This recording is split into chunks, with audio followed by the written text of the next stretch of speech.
I do think workflow building, thinking in terms of process, that's a really key skill. Hello, Itay. What was the question again, Romain? the how do you say auteur, right? In French, auteur, Auteur. auteur. Why didn't we do this interview in French? For sure. Should I say Weavy or Weave Figma Weave today? For now, it's Weavy. Sorry, let's start this answer again. I worked the tool 10,000 times. Amazing. All right, fine. Let's move on. Yeah. What was the question again?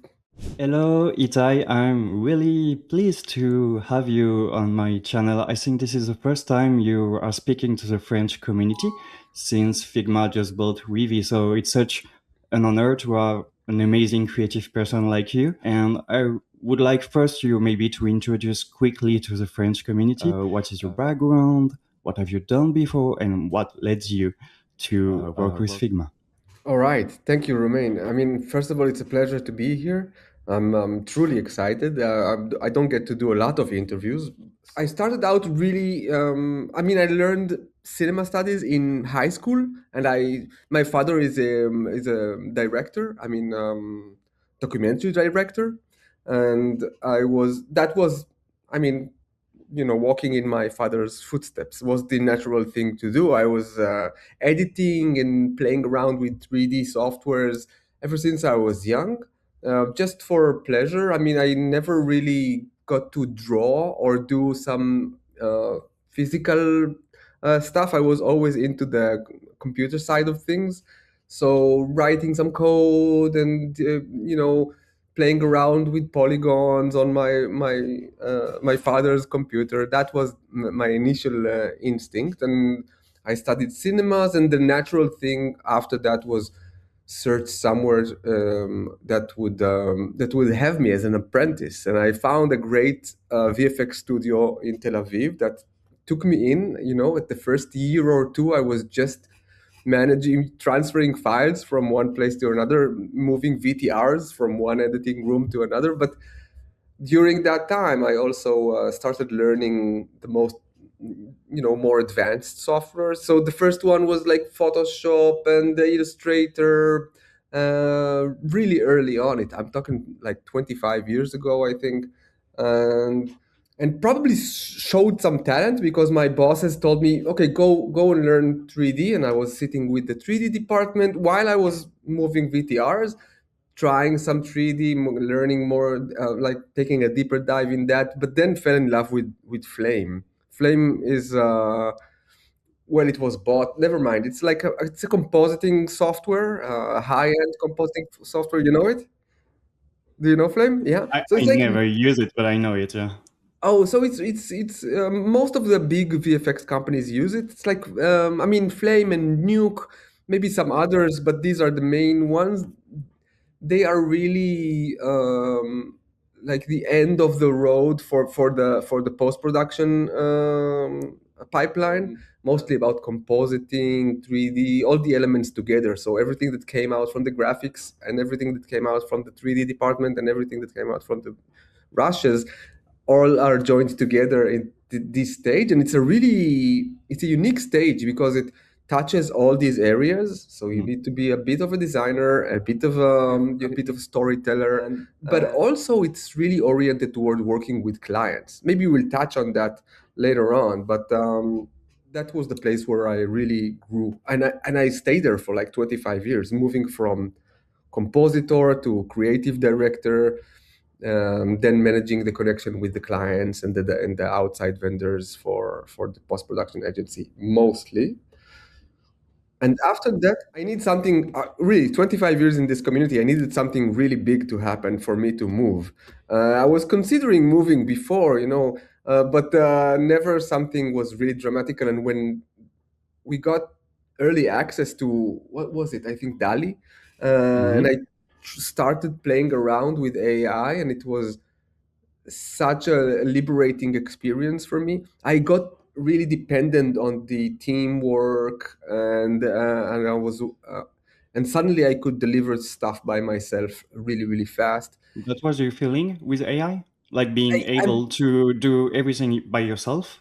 Yeah, I mean, the freedom that came with it. I'm not sure that it wasn't really even deliverables at that stage, right? But the creative freedom that was raising its head there was, for me, it was groundbreaking. I was always really afraid from the white page, like always really afraid from the first steps, and that was solved for me, and I felt like this huge burst of creativity, um, such a pleasurable time. And at that time, a friend suggested that we start a company together. It was really first steps of the AI territory. We started training stable diffusion models for specific users. I mean, the dream was to train brand model, right? That was the dream then. It wasn't really possible.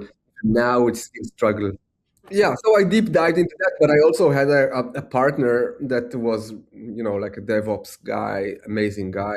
He handled all the heavy lifting, did amazing job, and we soon built a service to do that for people. So you could come, upload your images, get a specific model for you, run it or download it. It was all open source. Nice. Yeah, So you just talk about Nuke, Flame. I amazing. which is pretty amazing. Yeah. 2 hours later. Know that you are working in the creative industry. How do you feel that softwares are balancing this kind of issues? Like, I have to be accessible for some people, and for like masters, we have to deep dive into features and have really technical stuff, maybe. It's a really good question now, because the debate on which tool is still relevant is a daily debate in our office. Is this still the tool that we need to keep and make available for our users? Will they be able to build it rapidly with vibe coding, whatever, within Mhm. the Weavy, or should it, or is it a fundamental enough tool that we should really build, make available, and teach people how to use? It's a question of education. Some of our users, a lot of them, are like me. They come from somewhat professional background. They know the tools. They know what they are looking for, and they're expecting to find it there. They will never prompt for a crop, right? And, it's That was my point exactly, because I'm teaching design too, and we heard sometime when you say it's just a tool. Obviously, it's just a tool, but with a tool, you can always find ways to get to your result. And for me, this is what has always been fascinating with creativity, with this kind of node interface that I really like, because it's like my brain. I'm going to connect dots, you know? Mhm. Is this the way you are building Weavy 2? Like really dedicated to creative people to serve maybe, and we're going to talk about it after, but apps. For me, Weavy Weave apps is one of the most underrated feature. I can see a huge potential in this kind of It's almost a hidden feature. Yeah, yeah. We're doubling down on it, but thank you for noticing that. Yeah. So, how do you learn today, young graphic designer, VFX artist, to really deep dive into technique and don't rely only on AI? It's a great question. Also, I mean, I remember, just an anecdote. I remember myself sitting with clients in the flame room, and they were asking me to do something, and I was running to the toilet with the manual, that was a large blue book like this thick, and I was running to the toilet looking for the right tool, going back to the client and performing the action. So I'm pretty glad that's over. I mean, AI help to us. I mean, as a tool, it's an amazing, amazingly beautiful thing to be celebrated. I feel. I don't. If you don't have to really go through all that technical knowledge to get your results, I'm generally happy about that. But you don't feel that you are going to miss something at one point. If you don't really have the result you expected, maybe it's Yeah, just yeah. the tiniest Obviously, thing, you obviously, know? obviously. I don't think who said that.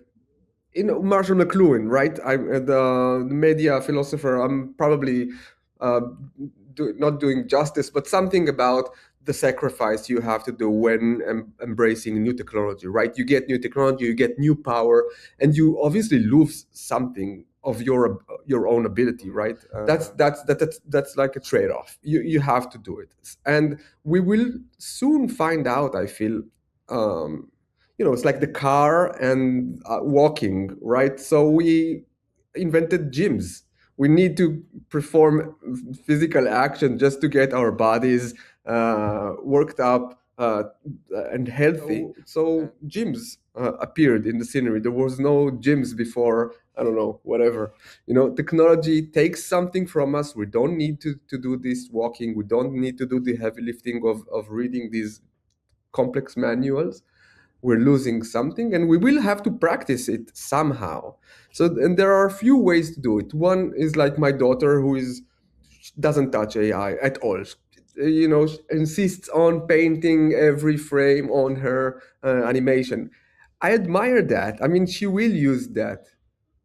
Yesterday, she told me, "I want to use AI." I was excited. She wants to see herself in a bob cut, right?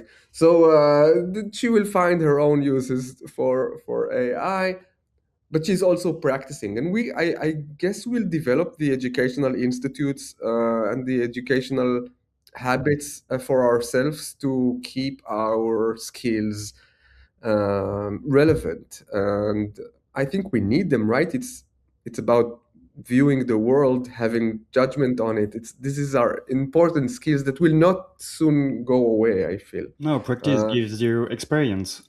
I- Once again, when everything became so easy, there are No, but people. it's not easy. Is it really easy to produce what you want? I find myself struggling immensely, No, immensely. that's the And I'm point. trying That's the all point. sort of ways. I'll try to generate 3D and plug it in this model and generate something here and plug it over there. I'm struggling to generate, outputs, great outputs that I'm proud of.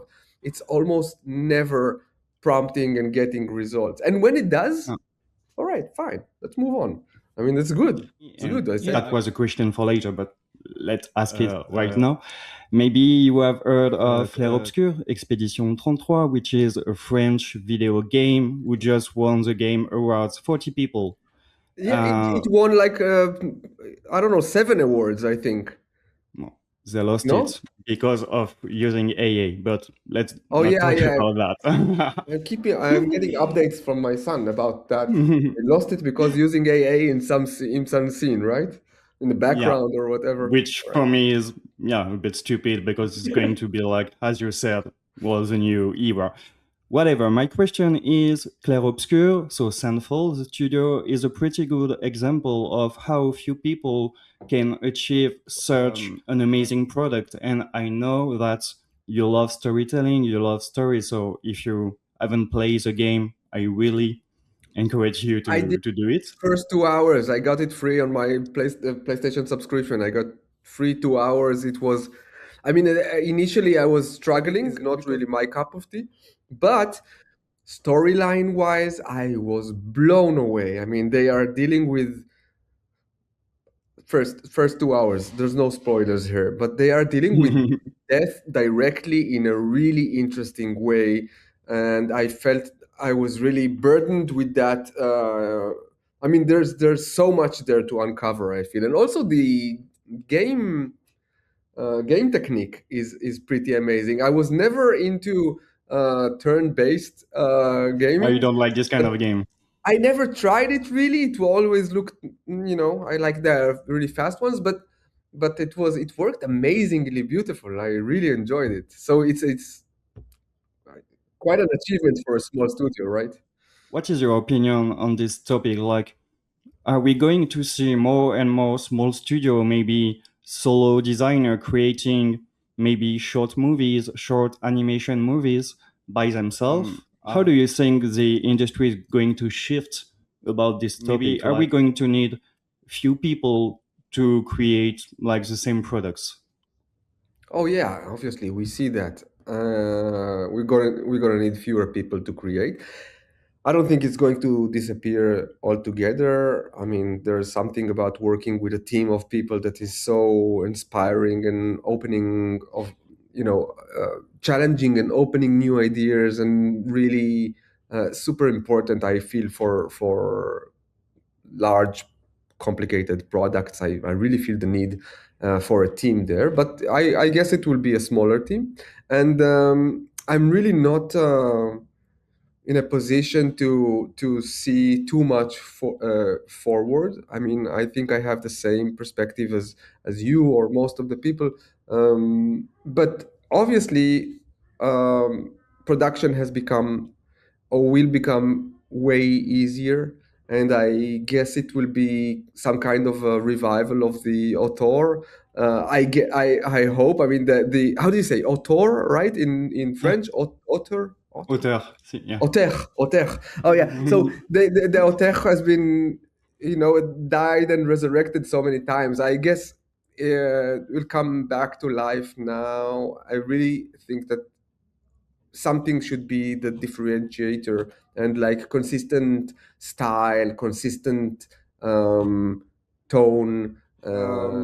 The specific voice, the specific talent is going to be the key differentiator, right? Not the production, because production wise, it's going to level up pretty soon.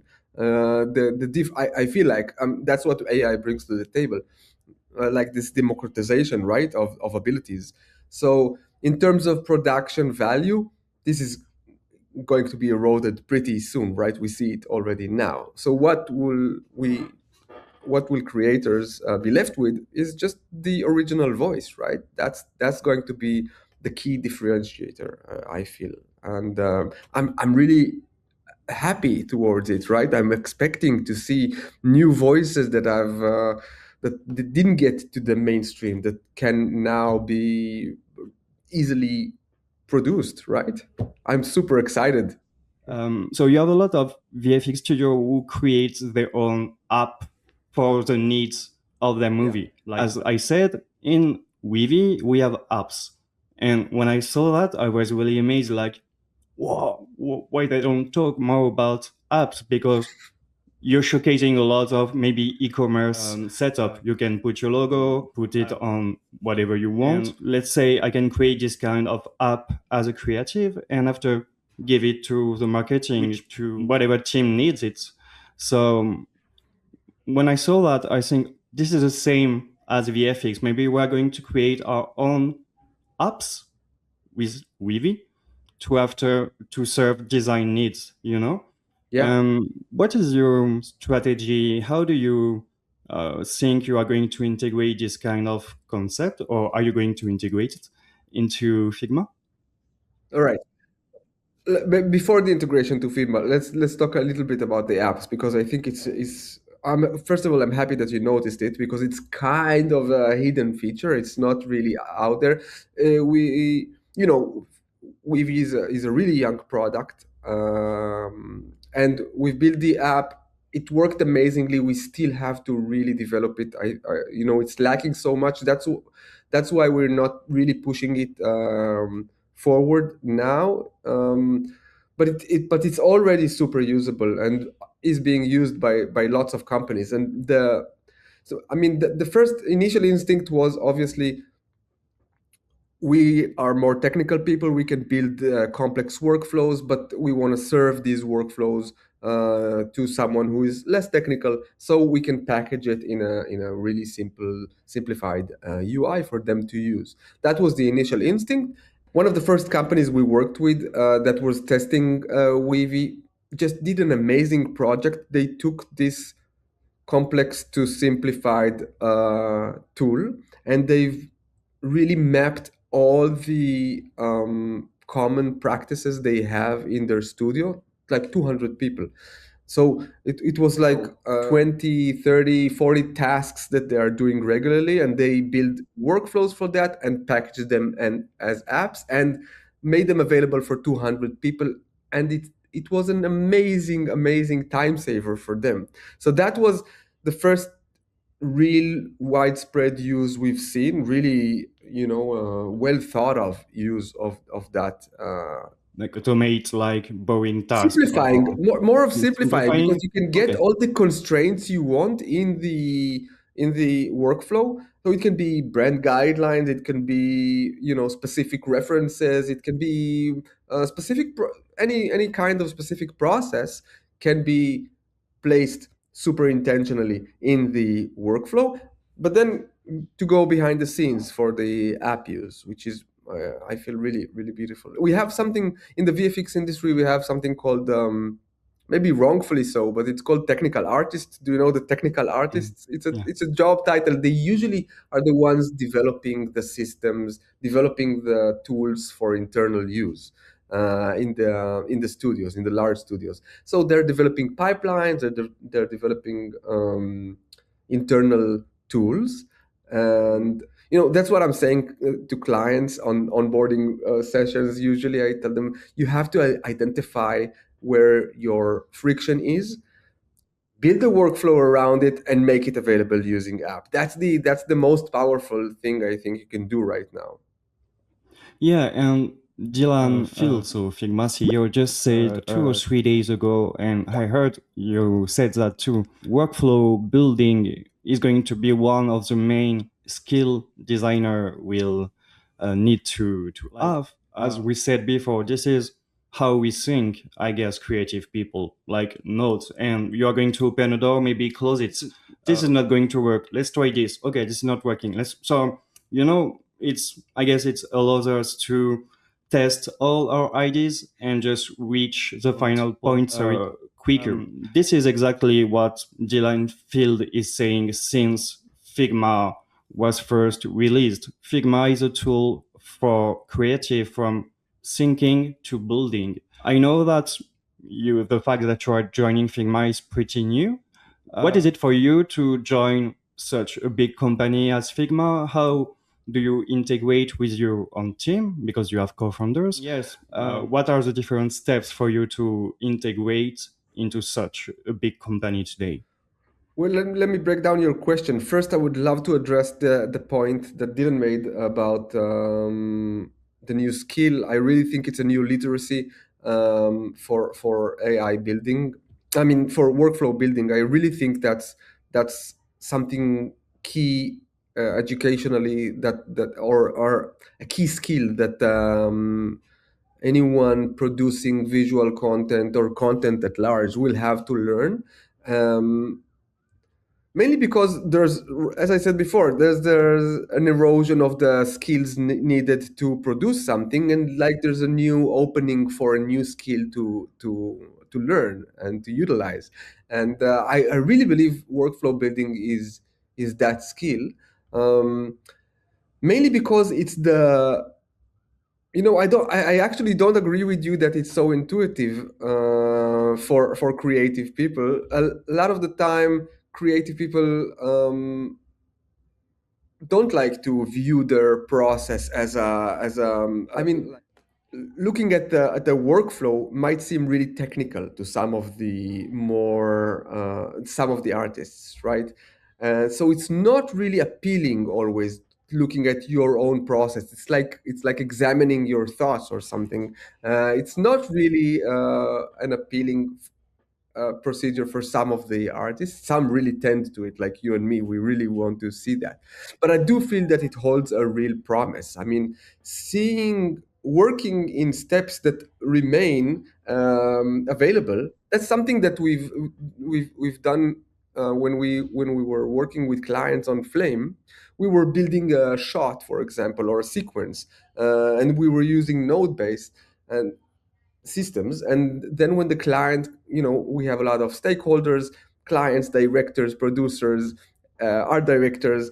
So we were building it really intentionally with a lot of openings in the process to be able to go back and change them. So the client would come back and they would be able to change almost everything because it was all floating information. I love this attribute of workflow building. And another great attribute that I feel is that once you start building that, it's almost like seeing your thought process right in front of you, and then you can revisit parts of it. Now I have a great line that I'm practicing with LLM is challenge my assumptions, right? So you can always break out from any specific point in your process and ask the LLM to challenge your assumptions and go somewhere else to see where it leads you. So you don't have to use an LLM; you can do it by yourself. But there's always points where you can intervene and change and find new ideas and expand your ideation, right? Expand your process. That's a good question. I haven't had in mind or planned, but as a creative person, sometimes I don't like the fact that AI is going to take over my creative process. Mm-hmm. But I have to be honest, sometimes I was like amazed by a result I was not expected, So that's the beauty also of AI, obviously, is the unexpected, which is also what happened. You can walk on the street, see something, and just connect the dots. I also I totally feel the same. I mean about that surprise element. It's not always better, but than what I initially had in mind, right? But it's sometimes it's new enough to get me like worked up and what happened? Oh, I can also go in that direction. Maybe I'll choose a new one. So it really I really feel that communicating with LLMs or with video models or really opens up my creative juices. It really gets them flowing. This is really where you want to lead Weavy, I guess, like being able to give creative people the power of trying, of proposing new idea. And that leads me to one of the last question of our interview. If you had to open a school today, let's say you want to open a school for creative people, what will be important for you as maybe a teacher, school director? Wow, great question. What would be my okay? So first of all, I think we really need to practice all the skills that are going to be lost using AI. So it might even start from communication skills because communication with AI is so beautiful, can be so rewarding. You know, it knows me so well. So my communication with other people somehow diminishes. So I would start with really I'm not an educator but I would start by with communication skills, some technical skills, because just to work on that muscle, just to not to let it shiver and disappear, but also really art history. I feel that a lot of people are coming to this territory with very little knowledge about what happened, and then they have to rediscover everything, which is not the right way to go. I feel you can cover a lot of art history in school and get so much benefit out of it. So that's something I feel is really important. And as I had to be repeating myself, but I do think workflow building, thinking in terms of process, I do think that that's a really key skill to have nowadays. I think it's going to be super relevant in the future. While our other skills are getting less and less necessary, this one is still one that we will really need to use, I feel strongly, to get specific good results. Mm. Yeah, so yeah, again, knowing like the base knowledge, technical words, so you can lead AI wherever you want and just always be assured that you are just handling it the way you want. Like with AI today, I can change the seed. I like this in Weavy that I can just take out seed parameter, use a number. So Weavy is full of stuff like this. Little surprises. Yeah, Yeah, that I thanks. really like. And so once again, congratulations for building such an amazing product with your co-founders. I just wanted to say that you sound like our ideal user, right? Investigating the small parts. The product, Jonathan my friend who is the product manager, is always leaving stuff to be broken. I mean, you can connect a prompt to the video input. I broke He the tool 10,000 times. yeah, it never wants to block you from experimenting and finding new ways to do stuff. That's one of the, I think that one of the strengths. I love this freedom. I need this freedom, but in a tool. Obviously, total freedom is something that paralyzes me, like a lot of creative. Okay, you can do whatever you want. I'm like, Yeah. no, I'm not going to do anything. I need constraints. And yeah, Weavy gives me this first constraint, obviously. So thank you for your time. Last question. You told me your father worked in cinema industry, that you like cinema. Yeah. I heard you like European cinema. Is there any movie that you saw recently, or maybe not, that you really like? I'm really into the classics. I think watching Bergman, taking screenshots of every frame, just because I was so worked up by the colors and the compositions and everything. So I really had a library of thousands of screen captures of Bergman videos. But I don't want to, show up as old as I am. But Tarkovsky and Bergman and Michael Haneke and what did I see lately? Oh, there's an amazing Swedish director. Do you know? He did the Triangle of Sadness and the Square. I just seen Triangle of Sadness. I've seen it this year. I was amazed. Like each plan, you have something in the middle. Have you seen it's like each plan is perfect. Composition is perfect. Color are perfect. Yeah. I forgot his name, but he's such a good director. Östlund, Ruben S. Östlund, I think, something like that. Amazing director. If you didn't see Triangle of Sadness, you have to see. There are so many good things out there, really. One of my own biggest influences is Michel Gondry. Obviously, I'm from the 90s, but I don't know. Have you ever been to France?